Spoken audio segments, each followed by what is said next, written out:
자, 오늘 본문의 우리 제목은 당신은 이 세상에서 하나뿐인 최고의 작품입니다 라는 제목입니다. 당신은 최고의 작품입니다 라는 제목인데요, 그렇습니다. 저와 여러분들은요 하나님의 최고의 작품입니다. 그래서 오늘 그 말씀을 함께 나누면서 나의 위치가 어떤 것인지, 또 나의 존재는 누군지 알기를 원합니다. 하나님의 위로의 말씀과 또 하나님의 격려의 말씀과, 그리고 하나님께서 우리를 지으신 본연의 목적, 그 목적을 우리가 알아서 세상에 살면서도 또 시대를 살아가면서도 늘 승리하며 기뻐하는 그런 하나님의 작품 되시기를 간절히 원합니다. 자, 우리 함께 나눠봅시다. 주의를 향해 한번 축복해 봅시다. 당신은 하나님의 최고의 작품입니다. 자, 돌아보시면서 얘기를 해주세요. 당신 하나님의 최고의 작품입니다. 예, 할렐루야. 자, 본문은 이렇게 시작합니다. 여호와 하나님이 흙으로 사람을 지으시고 생기를 그 코에 불어넣으시니 사람이 생명이 된지라. 여기서 두 관계가 나오죠. 여호와 하나님과 사람이라는 관계가 그렇습니다. 그런데 여러분들이 창세기를 잘 보셨는지 모르겠지만요, 1장에서부터 2장 여기까지 오는 중에 계속해서 연거푸게 나온 것은 하나님이라는 단어였습니다. 하나님이 천지를 창조하시더라, 이렇게 말씀을 하세요. 그런데 오늘 여기에서는 어떻게 얘기합니까? 여호와 하나님이 흙으로 사람을 지으셨다, 이렇게 시작을 하고 있는 겁니다. 1장에서는 하나님께서라고 표현을 하셨는데요, 여기는 하나님 명칭이 두 가지 명칭이 됐어요. 그 앞에 여호와라는 이름이 또 붙게 됩니다. 하나님이라는 말씀은요 엘로힘이라고 이야기를 합니다. 그리고 여호와는 여호와라고 이야기를 하죠. 그래서 하나님의 이름은 여러 가지가 있어요. 여호와 하나님, 엘로힘 하나님, 니시, 여호와 니시, 여호와 삼마, 여러 가지 이름들이 있습니다. 그 중에 이 하나님은요 여호와 엘로힘이라는 하나님의 이름을 등장시키고 있습니다.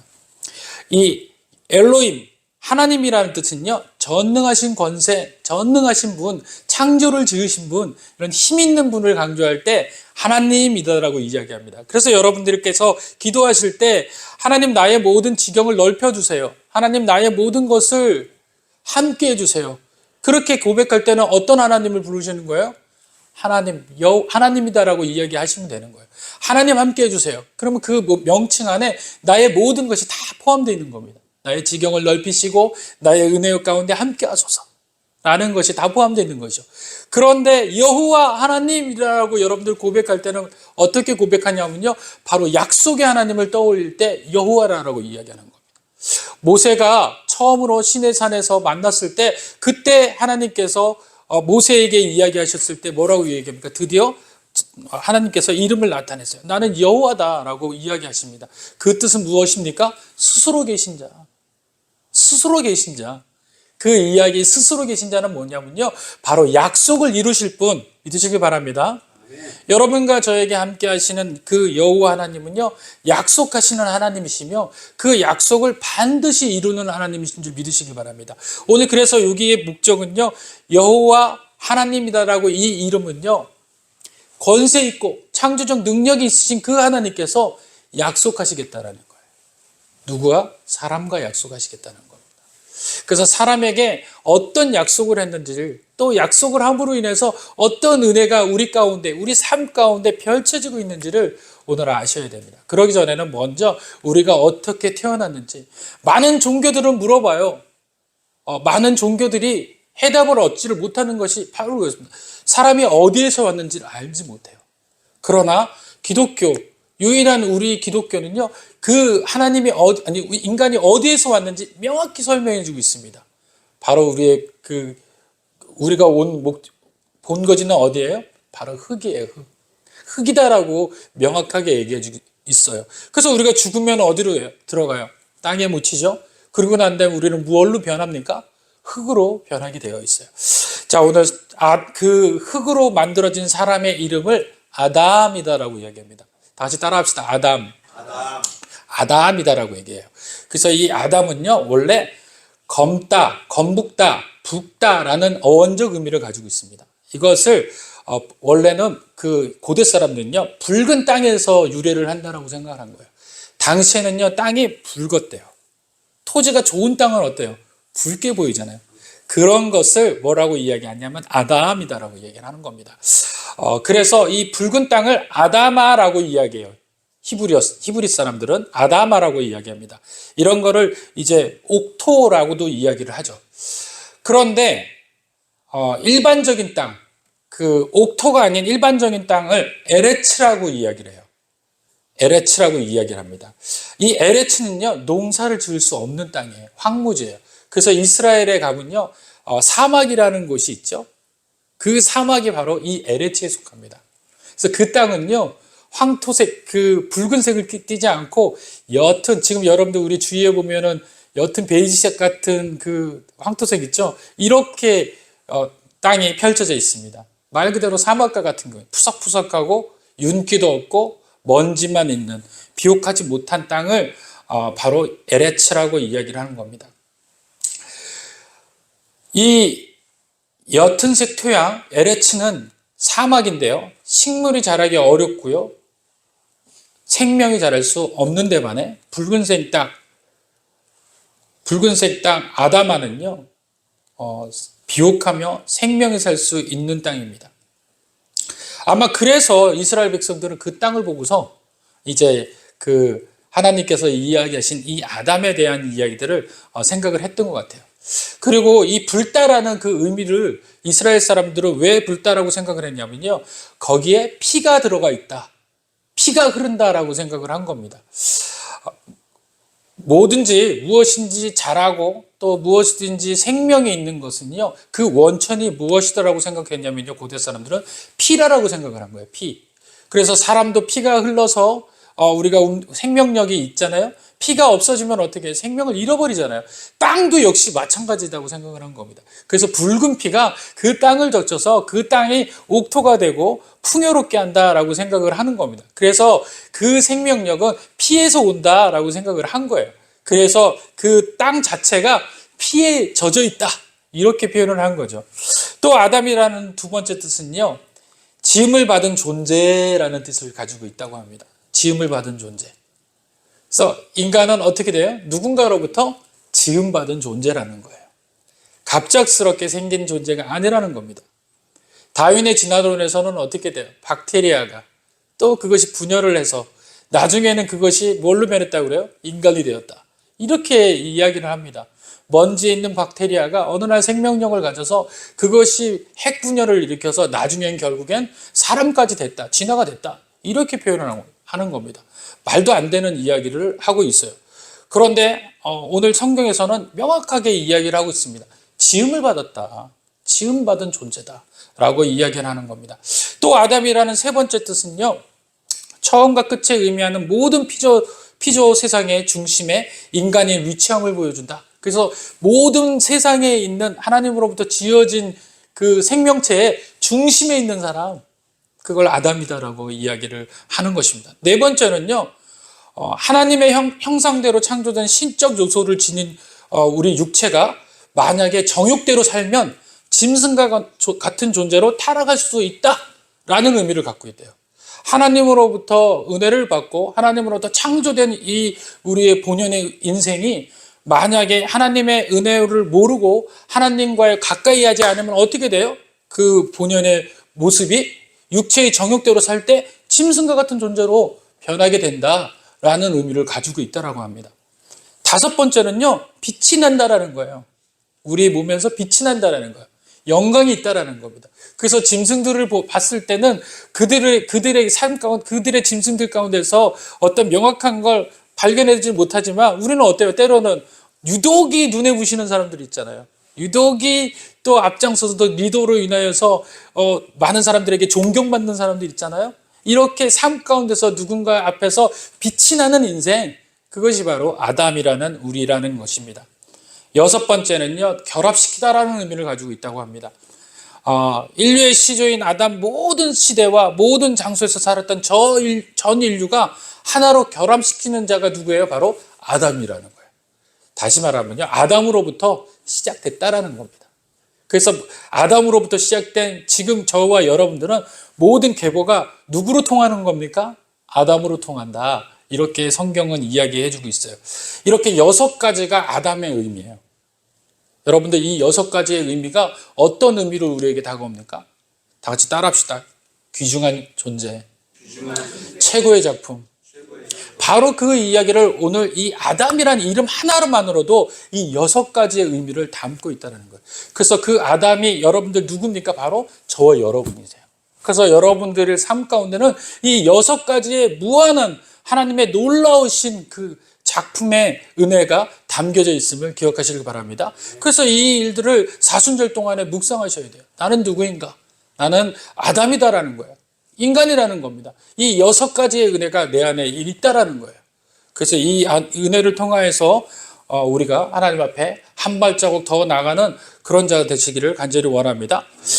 또한 이 진흙이라는 오늘 본문에서 나오는 진흙이라는 하나는 흙으로 만들었다라는 이야기는요. 이 처음에는 아담이라는 그 의미도 있지만 두 번째로는요. 질그릇이다라는 그 비유를 많이 들어요. 성경에서는요. 지음 받았다라고 이야기하면 이 질그릇 이렇게 이야기를 하고요. 또 오늘 본문의 말씀처럼 여호와 하나님의 땅에 흙으로 사람을 지으시고 지으셨다라는 이 표현을 위해서 하나님은 뭐가 되시는 거예요? 토기장이가 된다라는 거예요. 그래서 성경에는요. 토기장이와 진흙에 대한 이야기들로 가득 차여 있습니다. 그래서 하나님과 우리를 이야기할 때는 하나님은 토기장이가 되시고 우리는 진흙이 되고 토기가 되는 그런 이 비유들을 우리가 기억해낼 수가 있습니다. 질그릇은요, 모양이 없고 약해요. 우리의 육체도 마찬가지죠. 연약하고 쉽게 깨어질 수 있습니다. 또 그뿐만 아닙니까? 우리의 마음은 어때요? 우리의 마음도 연약하고 쉽게 상처받는 이유가 바로 질그릇과 같기 때문에 그렇습니다. 그래서 성경에는요, 우리의 마음이 유리와 같다라고 얘기하셨어요. 그래서 이 유리가 잘 못하면 어떻게 돼요? 금이 가고 깨지고 상처난다는 겁니다. 그렇게 연약한 것이 바로 우리의 삶이에요. 우리는 조그마한 어려움과 그런 것에 이겨내지를 못해요. 그것을 이겨낼 수 있는 마음이 전혀 우리에게서 생성되지를 못한다는 겁니다. 생성됐다가도 그것이 영원할 수가 없어요. 또 방금 그것이 해결됐는데도 불구하고 그 이후에 또 다른 고난을 통해 가지고 또 그 역경에 우리는 깨지고 만다라는 겁니다. 우리의 인생이 성경에서 이야기하는 것처럼 질그릇과 같기 때문에 그런 줄 믿으시길 바랍니다. 그런데 질그릇은요, 그 자체만으로 큰 가치가 없어요. 그러나 질그릇이라도 그 안에 무엇을 담냐에 따라 가치가 달라지는 것입니다. 소중한 것이 담기면 함께 소중해지는 것이 이 질그릇이에요. 그러니 오물이 담기면 벌어지게 되는 것이죠. 질그릇인 우리 안에는 무엇이 담겨 있을까요? 오늘 성경 말씀에 뭐라고 이야기합니까? 생기가 담겨져 있다라고 이야기해 주는 겁니다. 우리는 질그릇과 같은 존재지만 그 안에 하나님의 뭐가 담겨져 있는 거예요? 생기가 담겨져 있는 거예요. 생기가. 이로 인해 사람은 다른 창조물과 달리 하나님의 형상을 소유하게 되었고 연약한 질그릇이지만 하나님과 은혜를 나눌 수 있는 영광스러운 존재가 되어지고 있는 겁니다. 우리는 여기서 인간의 본질과 정체성을 확인해 보셔야 돼요. 우리의 체질은 질그릇 같은 진흙이지만 우리의 심령은 하나님의 생기를 통하여서 하나님의 은혜를 사모하는 그런 놀라운 역사를 가지고 있다. 오늘 이 두 가지가 저와 여러분들에게 가지고 있는 본체예요. 그래서 여러분들의 외경 모습은 또 마음은 연약할 수 있습니다. 그러나 그 연약함을 채우고 해결할 수 있는 놀라운 은혜는 바로 하나님의 성령이신 줄 믿으시기 바랍니다. 그 생기를 불어넣는다라는 거 오늘 본문에 생기를 불어넣었다라고 이야기를 하고 있습니다. 오늘 이 생기를 불어넣는 것은 독립된 생명체로서의 인간이 완성되는 그런 과정들을 이야기를 하고 있습니다. 닥터윌 기념 성모학과 원장이자 카톨릭 대학교 의대 외래 교수이고 세로 남교의 월간지 편집장을 맡고 있는 이종훈 박사라는 분이 이렇게 회고를 하는 것을 듣고서 제가 너무 은혜가 돼서 오늘 가져왔습니다. 연약한 존재에게 하나님의 숨이 인간 코에 붙어 넣어줌으로 독립된 생명체로 인간이 완성된 것 같이 태아는 분만되어서 공기로 호흡을 하고 나서야 비로소 독립적 생명체로 완성된다는 것이 흥미있는 대비가 될 수 있다고 말을 합니다. 이 이야기를 제가 다 얘기를 할 수 없고요. 간략하게 설명드리면 사람은 호흡을 어떻게 해야 돼요? 폐에서 호흡을 하죠. 그래서 심장이라는 곳이 펌프질을 해가지고 산소를 보내주면 이 폐에서 이제 그 산소를 통해 가지고 호흡을 하는 그 과정을 겪어요. 이거는 이제 우리 성인들이 할 수 있는 거죠. 그런데 엄마 자궁 속에 있는 아기는 양수라는 곳에서 이제 살게 됩니다. 그 양수는 물인데요. 그 물 속에서 사는 태아는 혈액순환은 성인과 완전히 다른 형식을 갖는다고 얘기를 합니다. 태아는 엄마에 연결된 탯줄을 통해 산소와 영양분을 공급받는데 그렇기 때문에 이 엄마의 탯줄로 인해서 호흡을 하는 거예요. 폐로 호흡이 되는 게 아니라. 그래서 태아는요, 폐가 쪼그라들어 있대요. 붙어 있대요. 아직 형성이 되지 않는 거예요. 그래서 뭘로 호흡을 하는 거예요? 탯줄로만 호흡을 하는 거예요. 그래서 엄마가 호흡을 많이 해서 산소를 많이 마시면 그 탯줄을 통해서 아이가 호흡을 하게 되는 겁니다. 아직까지 폐가 활성화되지 않는 존재이죠. 그렇기 때문에 그 폐는 쪼그라져 있고 기능도 아직까지는 시작하지는 않는 겁니다. 그런데 태아가 분만되면서 신생아의 심장과 폐에는 인생 최대의 엄청난 변화가 일어나기 시작한다고 합니다. 정상적으로 출생한 신생아는요, 출생 직후 울기 시작한대요. 그리고 비로소 첫 호흡을 시작을 하는 겁니다. 이 울음과 호흡을 통해 아이의 폐에 비로소 산소가 들어가게 되고 그 쪼그라져 있던 폐는 활짝 퍼지고 비로소 진정한 폐로서의 역할을 하게 된다는 겁니다. 이렇게 태아의 혈액순환이 호흡과 함께 순간적으로 성인의 혈액순환으로 극적으로 바뀌게 되는데 의사들은 이런 변화를 흔히 쓰지 않는 극단적 변화, 극적 변화라고 이야기를 한대요. 그러니까 전혀 생각할 수 없는 변화, 이렇게 생각한다는 거예요. 그러니까 의사들조차도 이해할 수 없는 변화, 처음 겪어보는 변화, 놀라운 변화라고 이야기합니다. 그래서 100이면 100 의사들이 비로소 이때 놀랍게 느껴진대요. 하나님의 살아계심을 알게 된다는 겁니다. 그리고 오늘 이 의사 선생님은 2장 7절을 떠올렸다는 거예요. 오늘 이 본문을. 하나님이 생기를 부어 넣으셔서, 코에 생기를 부어 넣으셔서 생명이 됐다라는 이야기를 그때 비로소 깨닫게 됐다는 겁니다. 신생아가 엄마 뱃속에 있을 때는 숨조차 그 엄마 탯줄로만 쉬었던 그 아이가 나와가지고 울지 않으면 어떻게 돼요? 호흡이 멈추게 되는 겁니다. 만약에 신생아가 울지 않으면 엉덩이를 때려서 울게 하기도 하고요. 호흡이 힘든 상황이 되면 의사는 신생아에게 심폐소생술과 인공호흡을 시작한답니다. 출생 직후 생존 여부는 주로 호흡 기능이 달려 있는 것이랍니다. 진정한 한 생명체로서 인간이 되는 마지막 마침표를 찍는 순간은 세상 밖에서 호흡하는 순간이고 하나님께서 아담의 쾌에 생기를 불어 넣으신 것처럼 그런 일들이 거기에서 일어난다는 거예요. 그 어린아이에게.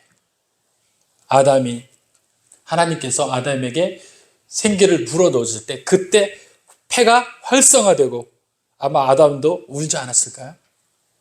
어린아이처럼 어린아이 신생아를 겪지 않았으니까 어쩌면 그 시간이 너무 놀라워서 어쩌면 울었을지도 몰라요. 그리고 호흡을 하게 된 것이죠.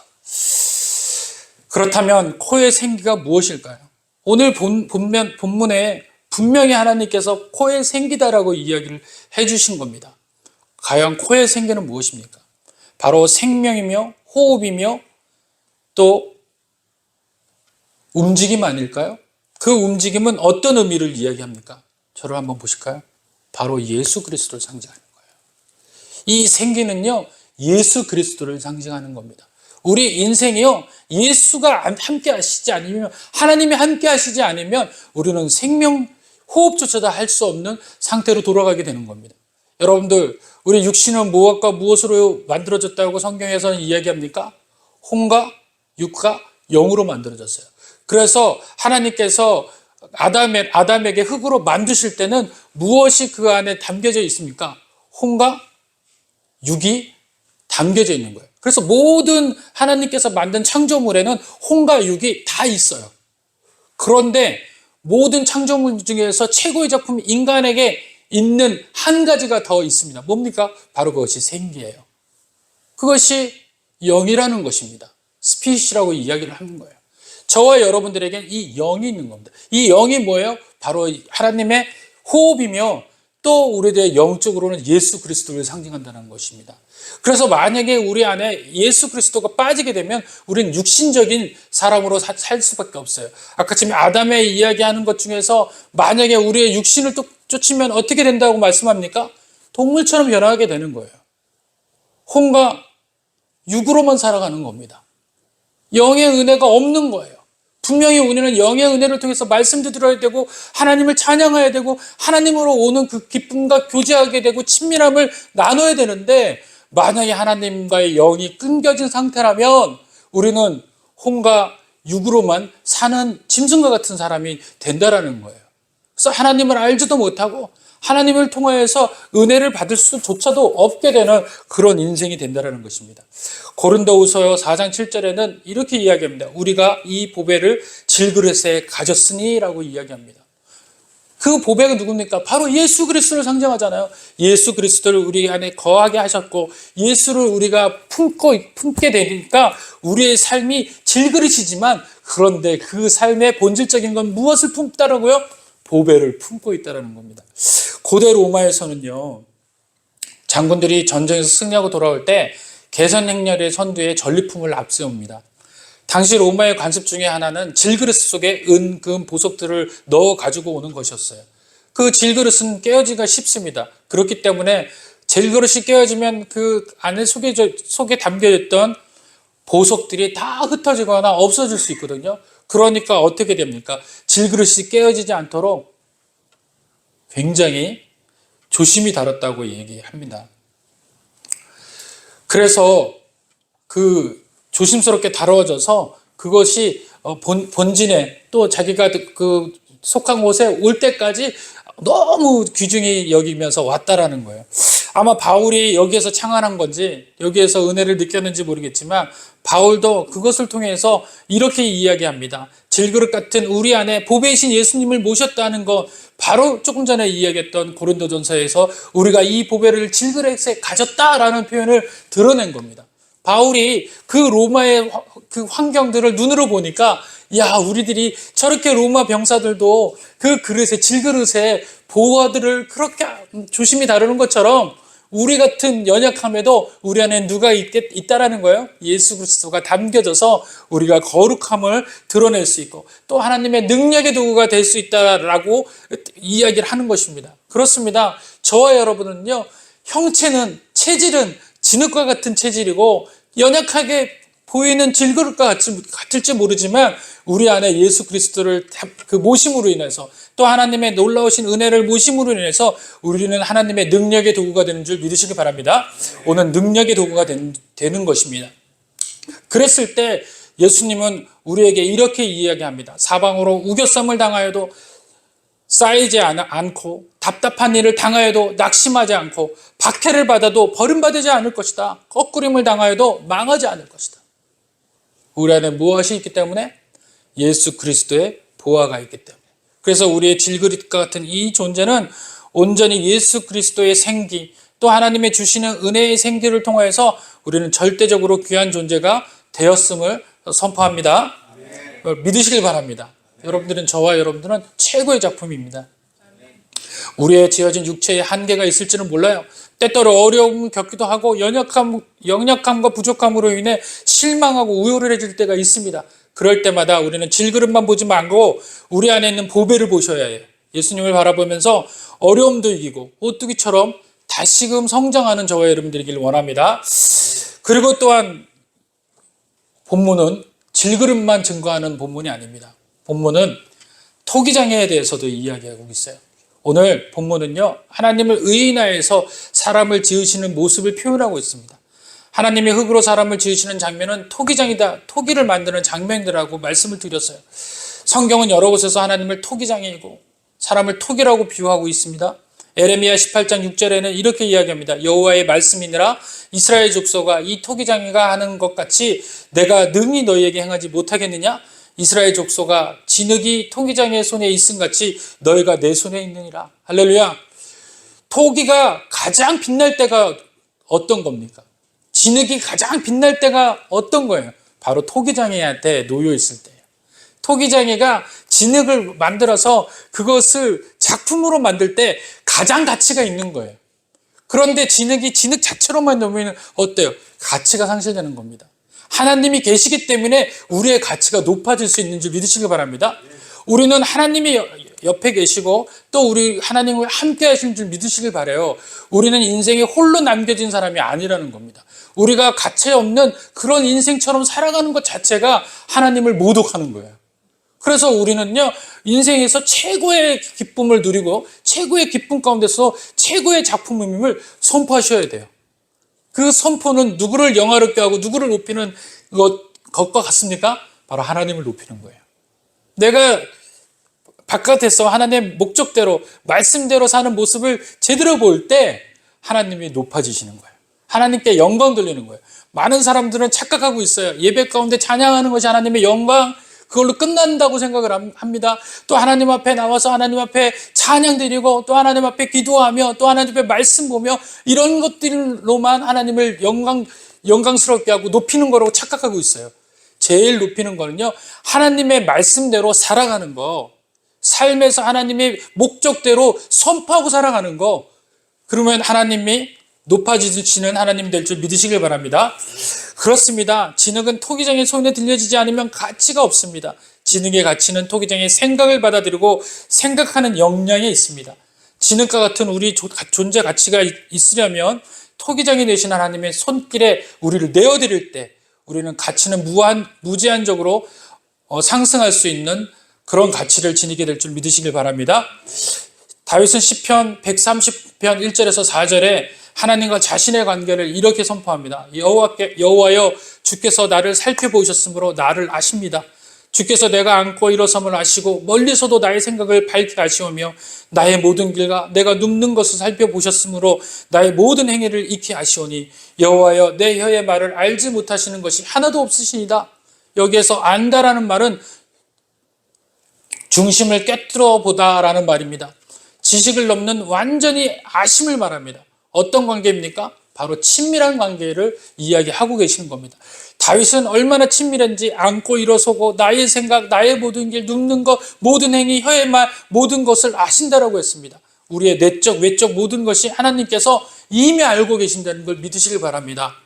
그렇게 진짜 믿음의 사람이라면 나를 완전히 아시는 하나님 손에 늘 들려 있기를 원한다는 것입니다. 그때가 가장 행복할 때요, 그때가 가장 가치 있는 시간을 알기 때문인 거예요. 이것이 바로 하나님을 높여드리는 거고, 다로 말하면 토기장이를 높여드리는 줄 믿으시길 바랍니다. 오늘 우리 모두는 본문 말씀해 주신 은혜를 기억하셔야 돼요. 진흙된 나의 위치가 어딘지를 확인해 보시고, 그래서 우리는 내 삶의 전체가 하루 24시간이 나에게 주어진 하루 한순간 한순간이 주님 손에서 살아가는 우리 모두 되시는 것을 잊지 말기를 간절히 원합니다. 우리는 하나님께 만드신 최고의 작품입니다. 할렐루야. 하나님의 만드심은, 마지막으로 하나님의 만드심은요, 지금도 진행 중이라는 거예요. 오늘 이 본문의 이 말씀의 맨 마지막에 이렇게 이야기합니다.